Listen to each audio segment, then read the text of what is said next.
और किशनपोल से भाजपा के प्रत्याशी चंद्रमोहन बटवाड़ा क्या कुछ कह रहे हैं, आपको सुनवाते हैं। हिंदुओं के वोट जो है वो लगभग 50 और मुस्लिमों के वोट 5 कम किए गए, जबकि दूसरी ओर उनकी वोटर लिस्ट का अध्ययन किया तो 15,000 वोट पूरे उसमें उनको बढ़े। इस प्रकार 25,000 वोटों का जो गवर्नमेंट लेवल पर जो तात्कालिक अधिकारी थे उनके माध्यम से उन्होंने उसको अंतर कराया, जिससे कि उनकी जीत सुनिश्चित हो सके।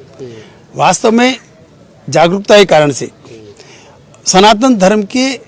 आधार पर लोगों का पोलराइजेशन हुआ और उस पोलराइजेशन के बाद इतनी वोटिंग करके उन्होंने फिर भी उनको उसमें अचंभे में डाल दिया है और ये तय कर दिया है कि आप कुछ भी ऐसा करोगे तो भी जीत भारतीय जनता पार्टी की होगी। और आज स्पष्ट दिखाई दे रहा है कि भारतीय जनता पार्टी के प्रत्याशी मैं चंद्रमोहन बटवाड़ा विजयी होने की स्थिति पर हूँ। देखिए, ये जिस प्रकार के आप कह रहे हो कि इतने नाम कट गए, उसका असर हुआ ही होगा वोटिंग में, और आप लोग जितनी आप सोच रहे थे उससे कम संख्या में वोट मिला हो। तो जो वोटर लिस्ट थी,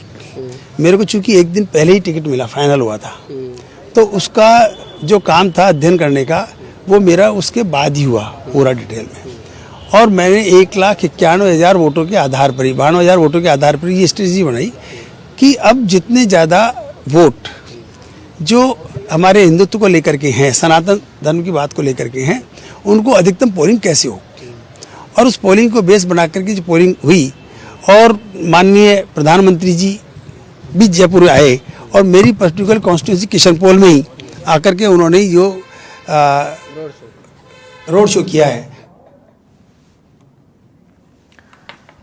तो जैसे कि आप सुन रहे थे कि किशनपोल से बीजेपी के प्रत्याशी चंद्रमोहन बटवाड़ा मीडिया से रूबरू हो रहे थे और साथ ही उन्होंने अपनी पूरी स्ट्रैटेजी भी बताई है कि किस तरह से पोलिंग बूथ तक वो मतदाताओं को लेकर आए थे। और साथ ही प्रधानमंत्री नरेंद्र मोदी ने उन्हीं के कॉन्स्टिट्यूएंसी में रोड शो निकाला था और साथ ही